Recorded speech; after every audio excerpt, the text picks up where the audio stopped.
In the near future, a German biotech company named AEON introduces a groundbreaking medical procedure that enables people to transfer their lifespan to others as long as their DNA is compatible. Poor people can sell decades of their lives, while wealthy people can rejuvenate their youthful appearance by purchasing life with money. Max is AEON's top donation manager, is attempting to persuade an 18-year-old boy to sell 15 years of his life for 700,000 euros. Max shares his personal experience of selling 5 years of his life to finance his college education. He points out that such a unique opportunity to earn a substantial amount of money may never come again, and this money could benefit the entire family's life. In the end, the boy signs the contract. Max leaves the slums and returns to the company building. He puts on a raincoat to shield himself from the protesters outside, who express their dissatisfaction by throwing things at any passing employees. Once inside, Max attends a special ceremony where he receives an award for being the top donation manager, achieving a record of 276 years within a few months.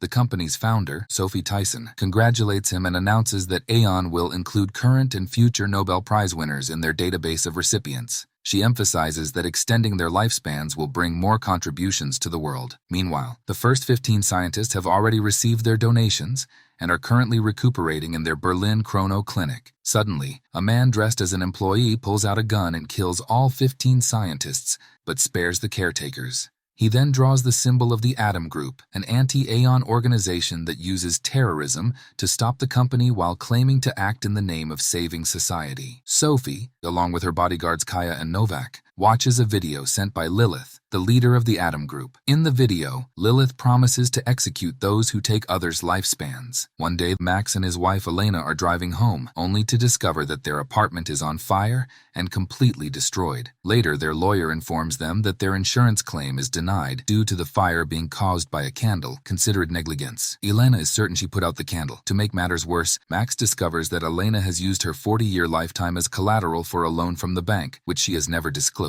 Max attempts to offer his own life but is rejected since his previous recipient has recently passed away. The bank demands the payment of the 2.5 million. If they fail to pay, it means Elena will have to use nearly 40 years of her life to settle the debt. As they leave, the police arrest Elena to prevent her from fleeing the country. Max assures her not to worry and that he will find a way. He then goes to the company, hoping Sophie can help him. Sophie asks him to go back and wait. She will see what she can do. Weeks later, the lawyer informs Max that she has been contacting Sophie's office every day, but there has been no response. With no other choice, Max goes to the clinic, wanting to visit Elena. However, the staff informs him that for enforced donation, he must wait until the procedure is over. Losing control, Max runs through the door, attempting to see his wife, but is tackled down by security. Elena is prepared for the surgery. After a lawyer reads through the contract, medical staff enters. She begins struggling and resisting, but she is injected with a sedative to calm her down. Then, she is connected to a machine, and 3 long needles are inserted, transferring 38 years of her life to someone in another room.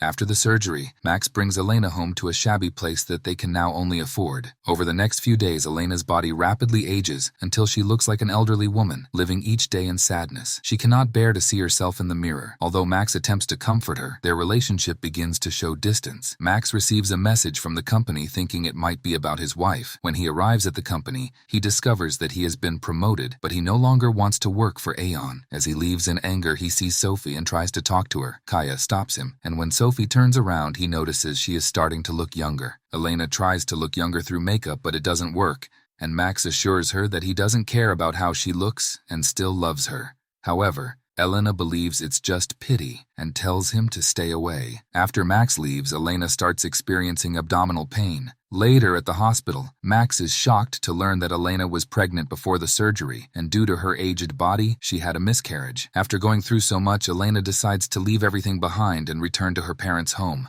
It's sad for her parents to see their daughter looking older than themselves. Max says he knows who the recipient is and promises to find a way to reverse it. Max finds a girl who has undergone the surgery illegally and learns that there is an underground organization in Lithuania that can perform the procedure. After, he purchases 2 fake passports and a gun. Back home, he makes plans to kidnap Sophie. He starts to follow Sophie for days but never finds a chance until one day he notices Sophie alone at a cemetery. He covers his face and approaches her with a taser. The younger-looking Sophie starts screaming for help and runs. Max catches her and tases her unconscious. Then he draws the atom symbol on the grave to create confusion. After a while, Max finds Elena at her workplace and tells her that he has found a way. They go to an abandoned building. When Elena sees Sophie tied up and thinks it's too crazy, she disagrees with doing it. The two argue, and eventually, Max convinces Elena. Meanwhile, at the cemetery, Kaya and Nowak become suspicious of the symbol, as the Atom Group is known for executions rather than kidnapping. Nowak spots Max on security cameras and tracks down his location. But when they arrive at the abandoned building,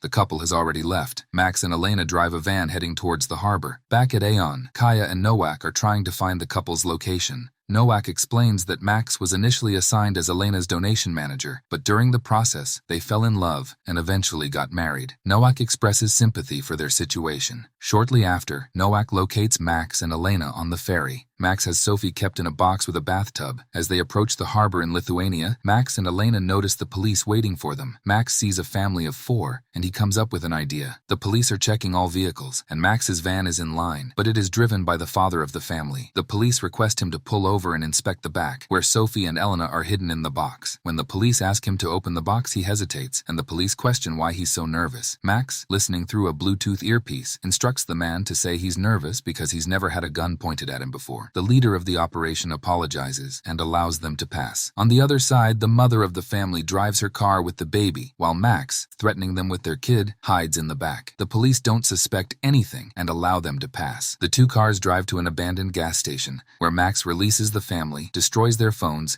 and shoots their tires before leaving. Then the two drive off in their van, and Max uses a burner phone to send a message saying they have crossed the border, and now they just have to wait for the doctor to contact them. After a while, they stop to rest. Sophie is allowed to come out, and she reveals that she is not Sophie but her daughter Marie. Max doesn't believe her and checks online, finding information that Sophie had only one daughter who died 10 years ago. Marie explains that she has been kept out of the public eye to avoid media attention. However, Max remains unconvinced and forces her back into the car, but Elena begins to have concerns. Afterwards, they arrive at an abandoned hotel and decide to rest there. Marie insists that she is not Sophie, and also disapproves of what her mother has been doing. Elena questions whether they might have kidnapped the wrong person. Max still doesn't believe her, pointing out that even if it's true, Marie should still be compatible because she has the same DNA as her mother. Shocked by what she heard, Elena leaves the room. Marie requests a shower, so Max brings her to the bathroom. When Max turns away, Marie hits him and escapes. Max chases after her. Marie runs into the woods, loses her way, and sees someone chasing her. In her panic, she walks into a puddle, only to discover it's a swamp. As she begins to sink, she has no choice but to call for help. Elena arrives in time and pulls her out. They return to the hotel, and this time, Marie truly needs her shower. Elena notices that Marie doesn't have the same surgical scars as herself and tells Max. He explains that skin can regenerate. Elena says she doesn't care anymore whether they made a mistake or not, as Marie is her only chance. Meanwhile, Nowak informs Kaya that he has located the couple and reinforcements have arrived. They prepare to set out. While Max and Elena are asleep, they are suddenly awakened by several armed men from the Atom Group who take away Max's guns before Lilith shows up, confirming that the girl is Maria. Later, the three of them are taken to an abandoned building where Lilith reveals the truth. Sophie had been matched with Elena as her age donor. The company sent Max to convince Elena, but instead, they got married. To get Elena's lifespan, Sophie made sure Elena used her life as collateral and then set a fire to make them financially distressed. Even the death of Max's recipient is not a coincidence. It's to prevent him from donating some of his years. When Elena accuses Lilith of killing innocent people, Lilith gives her a gun with only one bullet, telling her to either kill Marie or end her own life. Elena is afraid to do either. Lilith points out that most people are pacifists when forced to take lives themselves, but they readily allow doctors to do the same on their behalf. At this moment, Max's phone receives the doctor's location, valid for 6 hours. Lilith asks Max to lure Sophie into the building alone, as their informant indicates that Sophie will be arriving shortly. He has no choice but to assist them if they don't want to miss their appointment. As Kaya and her team surround the building, Max walks out and requests to negotiate with Sophie. Sophie shows up and looks much younger. He insists that only Sophie is allowed to enter the building, threatening that if anyone else tries, Elena will kill Marie. Sophie agrees to Max's request, but before she enters, Kaya questions why Max is so certain that Sophie has also come. She immediately realizes it's a trap, and everyone points guns at Max. Suddenly, Nowak shoots Sophie and Kaya kills Nowak. The Atom Group and Kaya's team start a gunfight. Max runs back into the building and witnesses Lilith getting shot. In the chaos, he nearly gets killed in the explosion but manages to get up and finally finds Elena and Marie, taking them to the garage. When Max tries to start the car, Marie pulls out a gun she had taken and attempts to shoot Elena, but it's out of bullets. Shocked that she actually pulled the trigger, Elena punches her and hits her head against the car until she loses consciousness. After Max puts Marie in the car, they drive away. Kaya's team wipes out the rebels. She checks Noak's phone and discovers that he had been in contact with the Atom group all along. Max and Elena are on their way to the doctor. Max has changed his mind, expressing that he doesn't want to harm Marie as she is innocent. Elena stops the car and, threatening with her own life, asks Max to get out. Later, Elena arrives at the illegal clinic where Marie is forcibly taken to get the procedure done. The next morning, Max arrives at a refugee camp and he walks inside. A truck driver finds Marie walking along the road. Not long after, she is brought back to her mother, who is still alive because she was wearing a bulletproof vest. Sophie requests Kaya to find those people, but Kaya resigns, not wanting to be involved in her schemes anymore. In the following days, Marie ages rapidly and pleads with her mother to give her a few years, but Sophie refuses, promising to find a donor soon. A year later, Elena becomes young again and is pregnant with her new husband's child. Max watches them from a distance, and when Elena notices Max, he turns away and returns to the car. He has now joined the Atom group. Thank you for watching. Don't forget to like, share, and subscribe. Check out our other videos for more exciting content.